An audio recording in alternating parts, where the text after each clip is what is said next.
I think what's happening here, I think the disciples are hearing him start to tell the future, and they're like, okay, we've seen him do like miracles, we've seen him raise the dead. Now he's telling the future. Let's get the lottery We numbers, got to right? know more about Yeah, this. right. Yeah.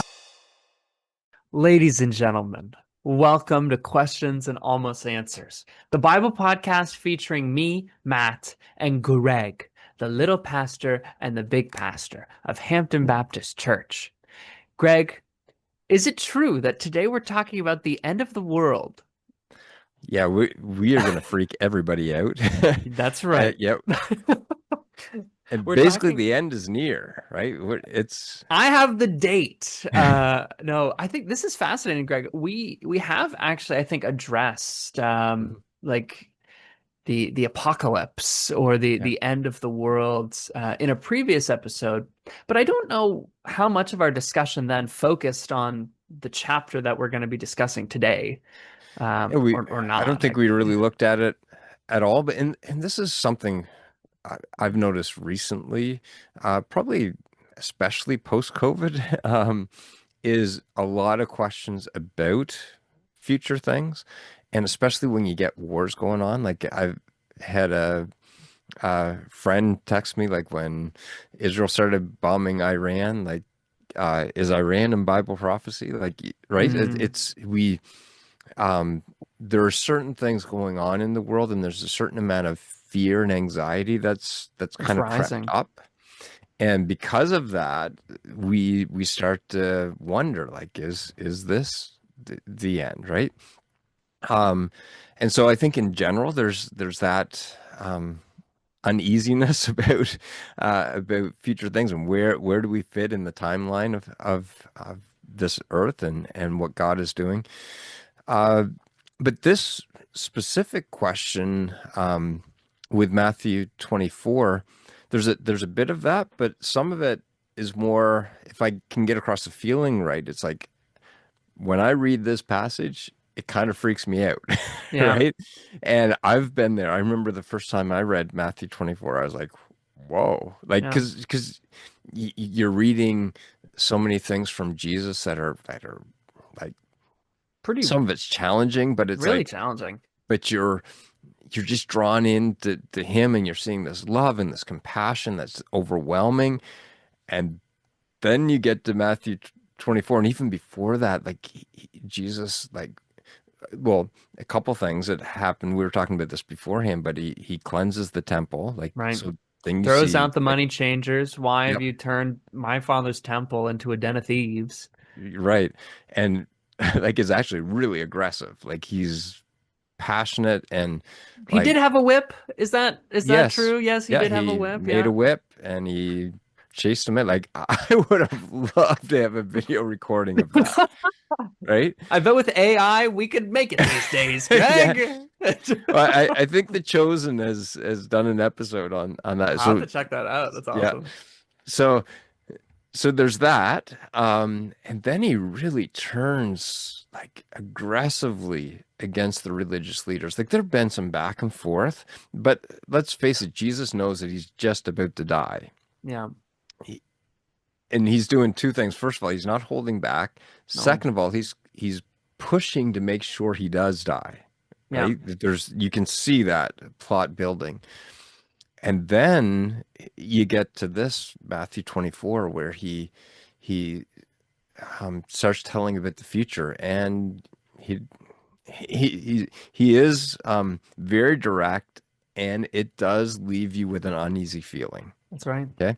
So in the last little chunk leading up to the cross, you see a side of Jesus that is important to see, right? Mm. Because as all the love and the compassion is there, but there is this just side, this Yeah. truth side, this side where he's warning and letting know that yeah, he is good and there is good, but there is bad, there is evil, and there's going to be consequences for that evil. Yeah. um, that's going to play out in real time on planet Earth. Yeah. And so this is what we're gonna jump into today. What does Matthew 24 mean? And Why does it freak me out? And I think maybe at the beginning we could say we do not actually know when this is going to happen, uh, but we're going to talk about it. And Yeah. But Jesus yeah, does narrow it he down, does narrow not it to the down. point of picking dates, but so let me give two pieces of context that I think are really important. The first is Jesus didn't start talking about future things on his own accord. He was asked by his disciples, and he goes with them and gives them an answer. But before that, Jesus kind of out of nowhere starts being a prophet. Mm, Okay, like we know that he's our high priest, and we know that he's the King of Kings and Lord of Lords, but he's also a prophet. He yep, fulfills all of God's roles, right? yep. Um, let me put it this way: all the roles that God has given to humanity that we failed in, Jesus was the perfect representative. right? And so, if I could paint the picture here, all of the disciples are in the temple area and they're looking around and they're just in awe, like we do. Like we go to you go to New York and you see all the buildings and you're like your Whoa. mouth is open and you're looking up. It's like wow, like this is awesome. And so the disciples are there. They're seeing this amazing temple, all of the buildings around and how beautiful it is and they're in awe of it and they're expressing that. And here's Jesus' response. Do you see all these buildings? I tell you the truth. They'll be completely demolished. Not one stone will be left on top of another. I wonder what the disciples were kind of thinking then. Like, Kind man, of a look at all downer this. And here. Jesus is all Do I like, kill? Let me tell you, these aren't going to be here anymore. And they're like, Yep. oh, okay. What? Okay, whoa. We were just having a good We were time and just all of a talking, sudden. like, yeah. This Yeah. is fascinating. Now, I think, and I guess this is a question, because there have been times before where Jesus kind of says something, and then his disciples come to him and they're like, all right, Jesus, so what is actually up? I know in the parable of the seeds of the sower, they do this because they want some clarification on what is actually happening. And Jesus is pretty clear with them about that clarification.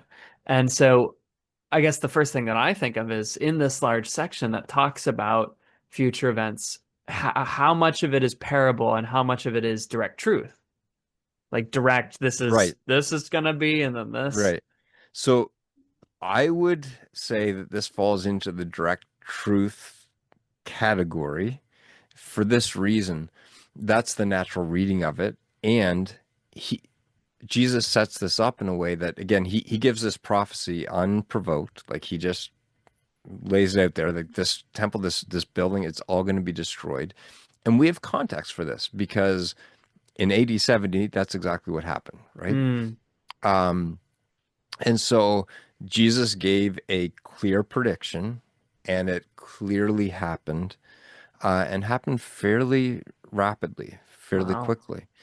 Um, and I think what's happening here, I think the disciples are hearing him start to tell the future, like, and they're like, okay, we've seen him do like miracles, we've seen him raise the dead. Now he's telling the future.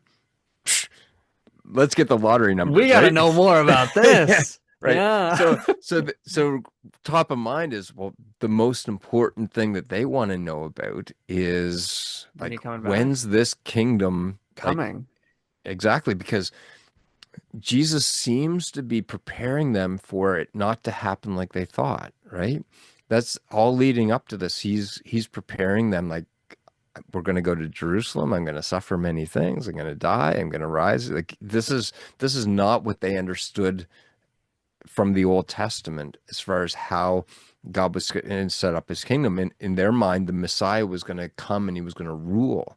Mm, And they wanted to rule with him. yeah. They wanted to be like the The right elite. hand man.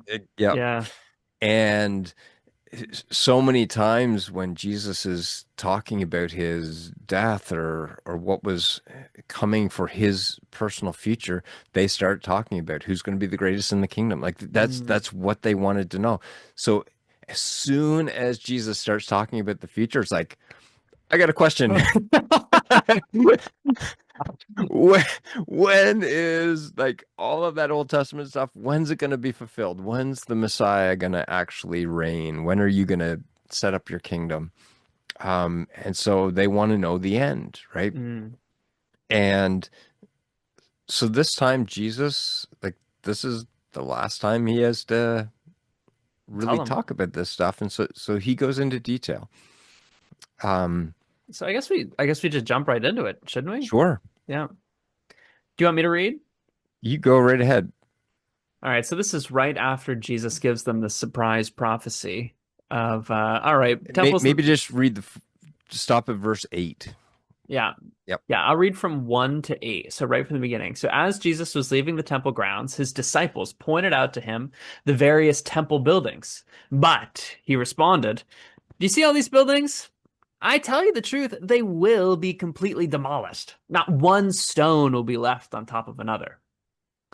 Later, Jesus sat on the Mount of Olives. His disciples came to him privately and said, "Tell us, when will all this happen? What sign will signal your return and the end of the world?" Jesus told them, "Don't let anyone mislead you, for many will come in my name, claiming, 'I am the Messiah.' They will deceive many. And you will hear of wars and threats of wars, but don't panic. Yes, these things must take place, but the end won't follow immediately. Nation will go to war against nation, and kingdom against kingdom. There will be famines and earthquakes in many parts of the world. But all this is only the first kind of the birth pains, with more to come.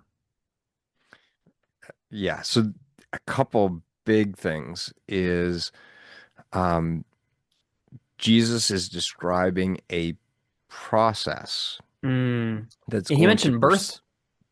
right.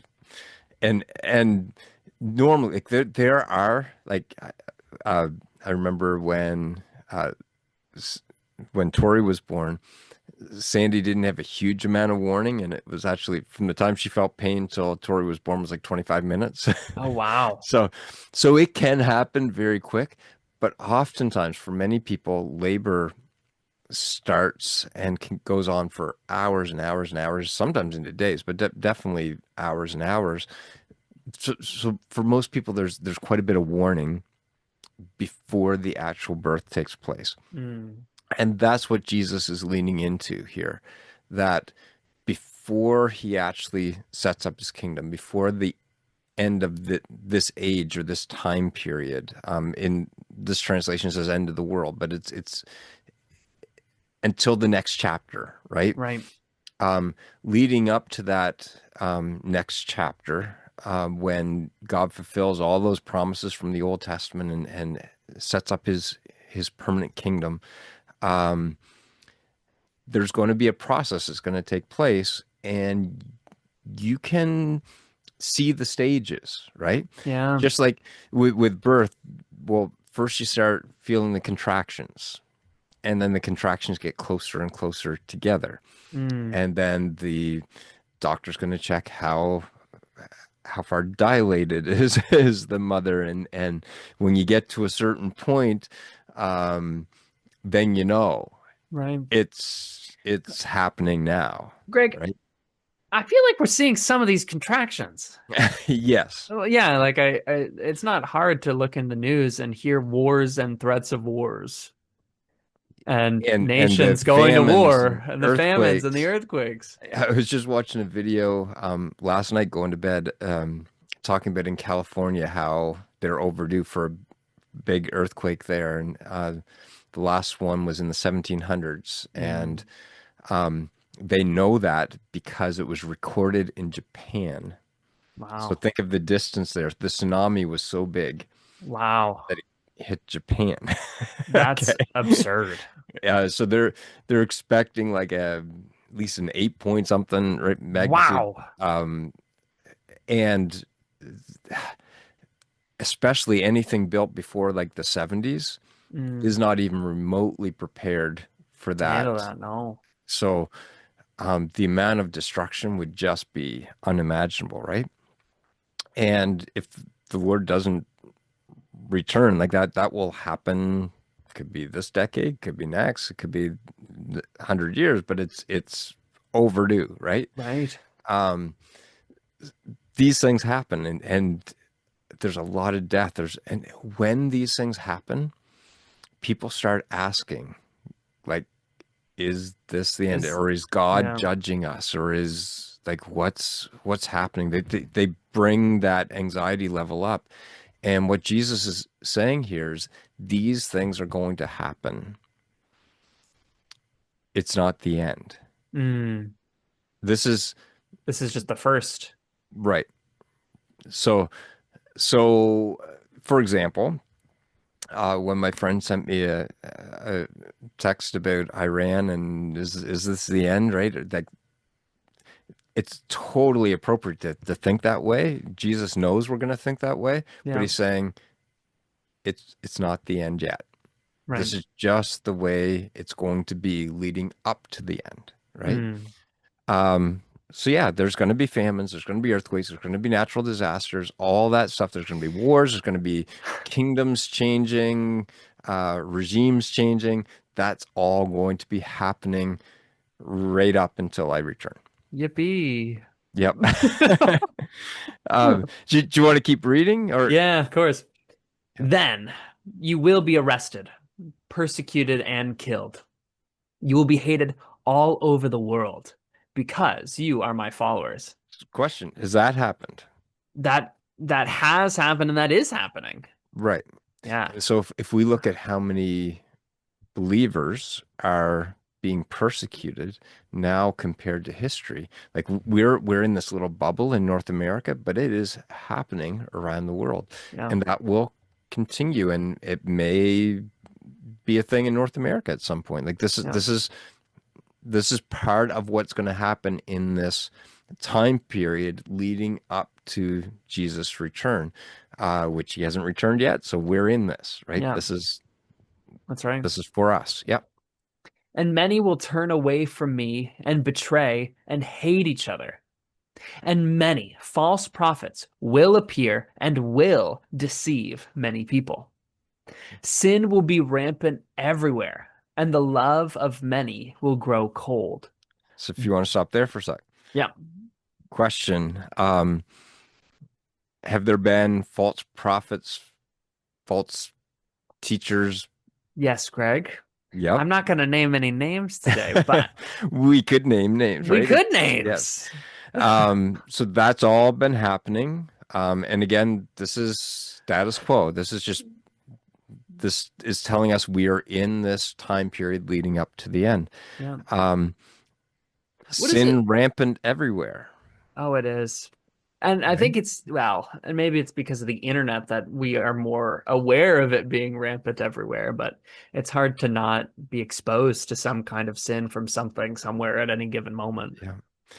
And the interesting one that the love of many will grow cold. Um, Yeah, what does that mean? it just the natural love that would have been normal between like family units, people in general, um, just won't be there the same way. And I think that's something that we're really starting to see develop in a more unique way.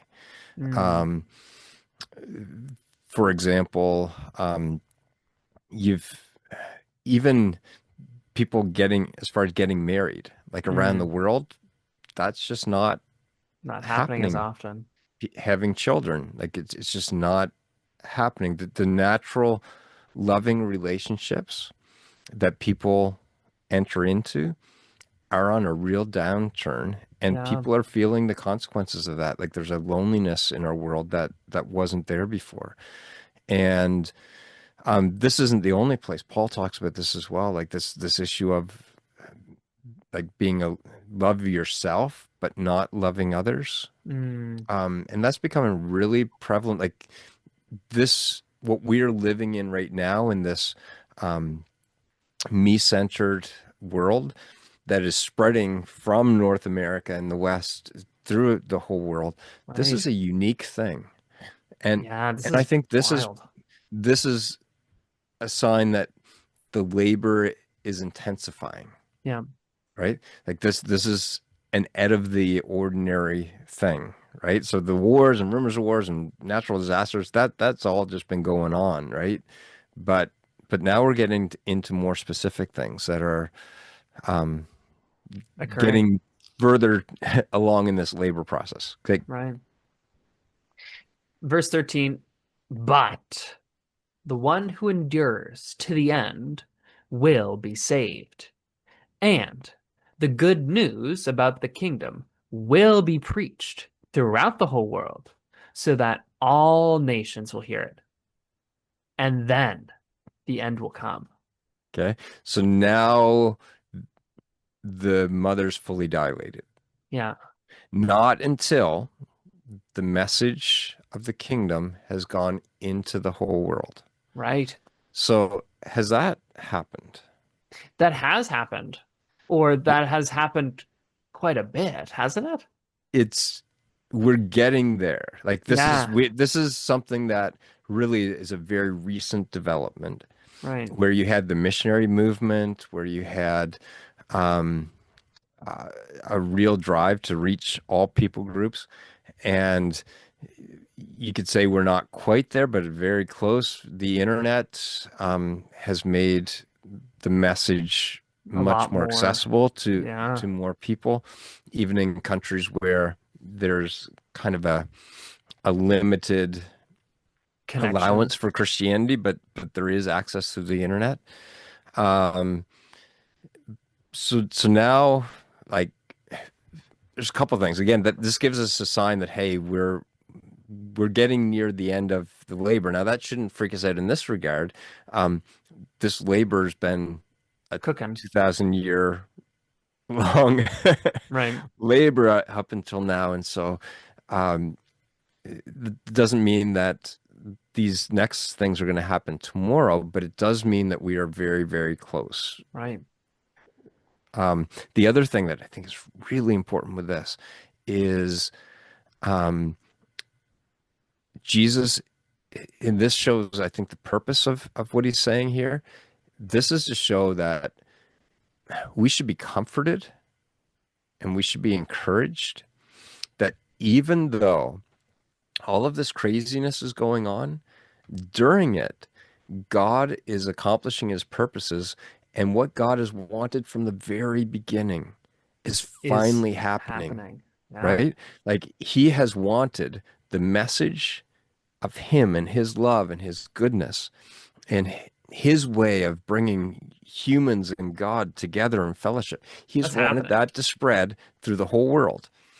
And everyone has fought it, even his followers, right? You look at the nation of Israel that were given that task and they refuse. Yeah, The 12 apostles are given the task and they kind of refuse a little bit. Like they really struggle, and God brings in Paul, and then yeah, the church keeps fighting it, and God keeps working in spite of it, and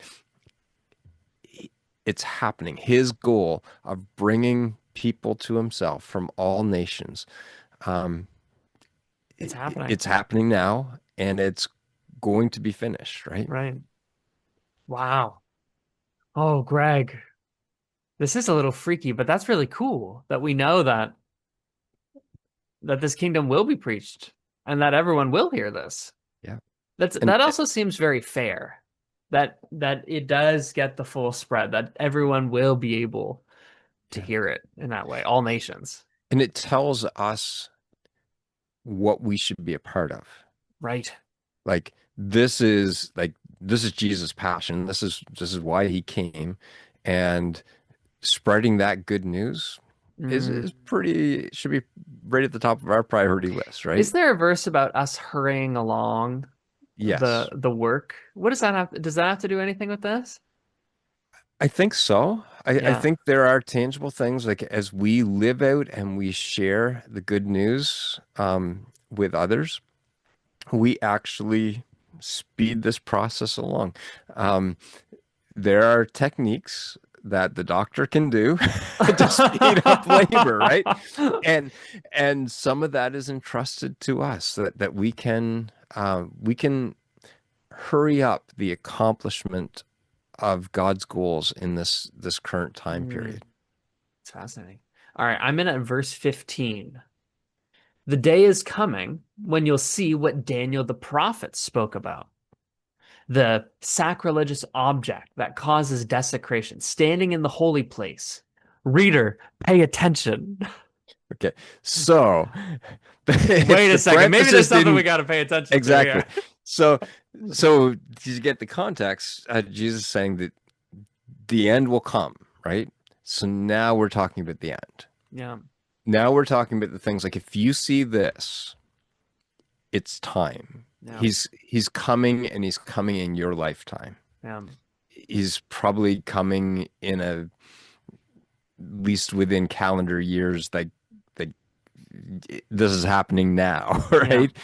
Um, and he refers to Daniel's prophecy, right? That there's going to be this image set up in the holy place, in the temple, this desecration of the temple. And this is talked about. We could go into detail. It's referred to in Revelation, Daniel, other places. But if we stick just right here in this chapter, for simplicity's sake, remember Jesus started with saying this temple is going to be destroyed. Right. It was destroyed. Yeah. But now there's a And now holy he's place for saying, something to be standing in. right, now he's strongly implying, I would say saying, the temple's going to be rebuilt. Mm, Um, and if you look into it, there are people with plans to rebuild the temple now, right? There's political reasons why it hasn't been and why it can't be. And so the assumption, and there's implications in other passages of scripture that the politics is going to be worked out mm. so that the temple can be rebuilt. If you're into end time stuff, a lot of people would say that that's part of what the Antichrist does, makes a some type of peace deal with Israel, and part of it is the ability to rebuild the temple. But that We don't need to go. we don't, is that's unconfirmed. Yeah, we don't Yeah. need to go into all of that stuff that's debated and all that. But what Jesus does seem to be saying here is that the temple will be rebuilt, Mm. and when you see that, not so much the rebuilding of the temple, but when you see this This image, object, this image, this um, idol. right, being worshipped, whatever that looks like, even if it seems What if it's the law, Greg? right, like I would say if there's anything in the temple that's being worshipped or being given credit other than God, Yeah. that's enough to do what Jesus says next, head for the hills. Like get out of get out of Israel, Right. get get away. Um, that it's time. Yeah. And Because and the then reason why he gives warning is because um, there's going to be all kinds of just horrible things that happen in a very short period of time, and that they're sometimes in scriptures called like Jacob's trouble, or we call it sometimes the tribulation, or whatever. But there's going to be this condensed period of time that's just going to be like calamity after calamity after calamity, just horrible stuff that's going to happen in very rapid succession, which culminates with Jesus returning mm, and putting an end to it all wow. and setting up his kingdom. Wow. Jeepers creepers. So where are we in the labor process, Yeah, right? yeah. Well, the temple's not built yet, Hmm. and it can't be built now unless there's some things that are solved. So I But you think, can but you see can how it could how happen it could happen. like extremely quickly. Like Wow.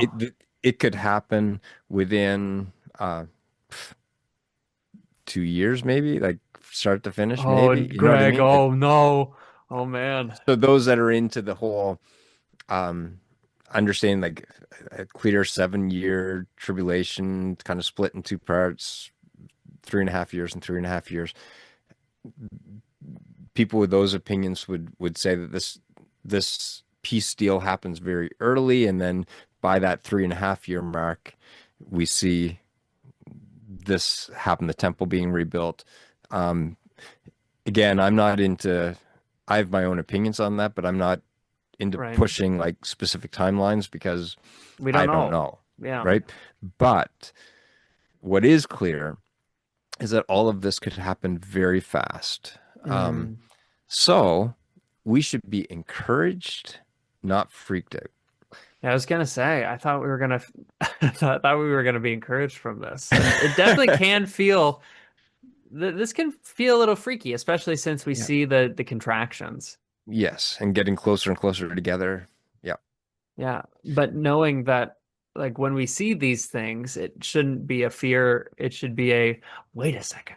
So what So, Jesus promised so is happening, here's and he's coming back. right.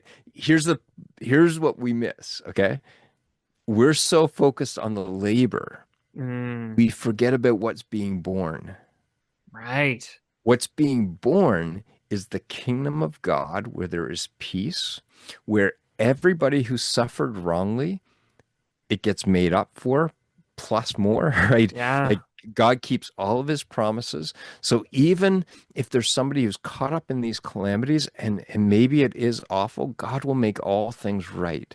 And so he is coming to put an end to all of these calamities. He's coming to put an end to all of this division and fighting and hatred and violence and all of that stuff. He is coming to put that to a permanent end. That Mm, is what is being born. So we can be excited that's right.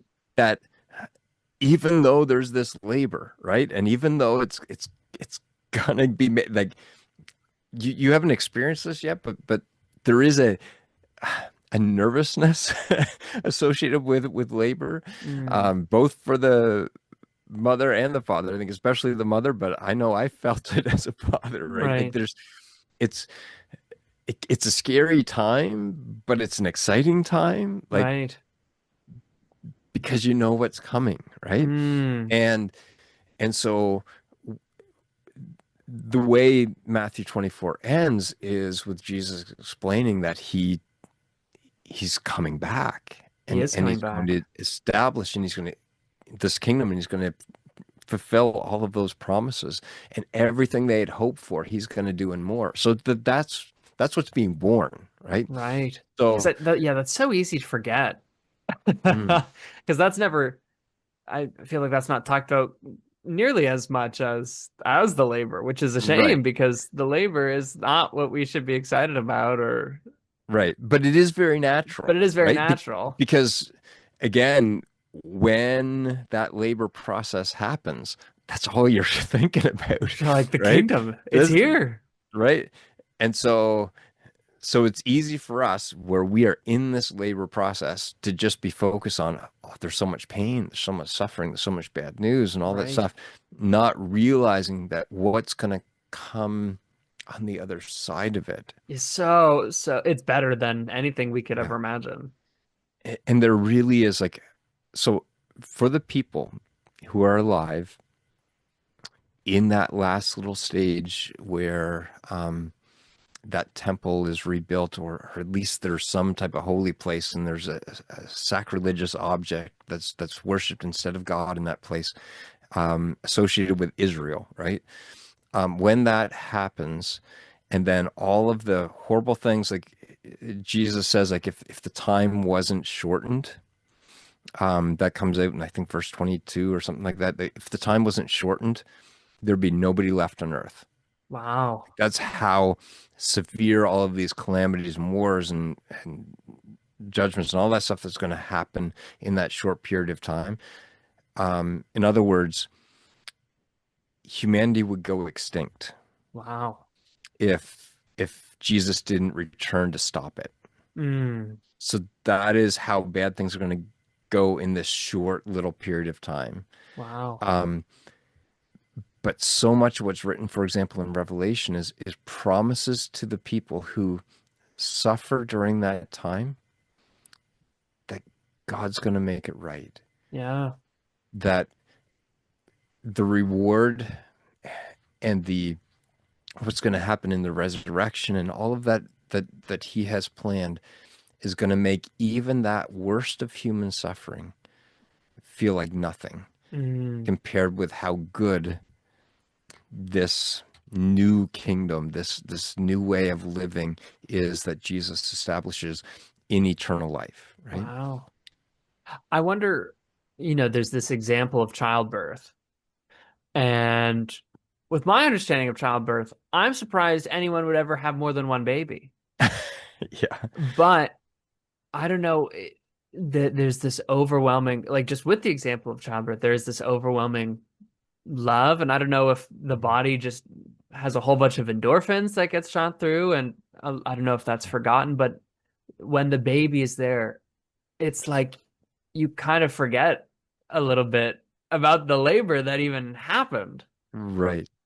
And I think that will literally happen for us. I think in eternity, like we're just not going to be focused on that. And actually one of the signs, evidences of a true believer is that we look forward to the returning of Jesus. Mm, We love his appearing. We can't wait for this birth to happen. right. That doesn't mean that we love the birth pains. Like it doesn't mean that No. we love the labor, but we love what is coming more than we hate the labor, right? Mm, And and so for for somebody who doesn't love Jesus,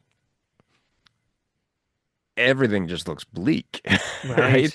right. Everything is scary and out of control. But for those of us who know and love Jesus and we trust him and we see that he's in control and he's actually doing something incredible now and to come, right? Right. Um, then we can be comforted by this and we can say, hey, yeah, this is labor and I Jesus can't is wait coming till the back. birth. Yep. Yeah. Wow. This I can understand why this would be freaky, Mm, but man, that kingdom. And if it I've been blessed to see glimpses of this little kingdom here on earth, especially in the gathering of believers mm, and experiencing God's goodness through that. And I can't wait. I think that's going to be great, Greg. yep. Definitely something to be excited about, right? Wow. Well, if you have any questions about this, there's so many different ways or different things we could talk about. I know that we could really hyper fixate on little details. So like, why does Jesus say it this way?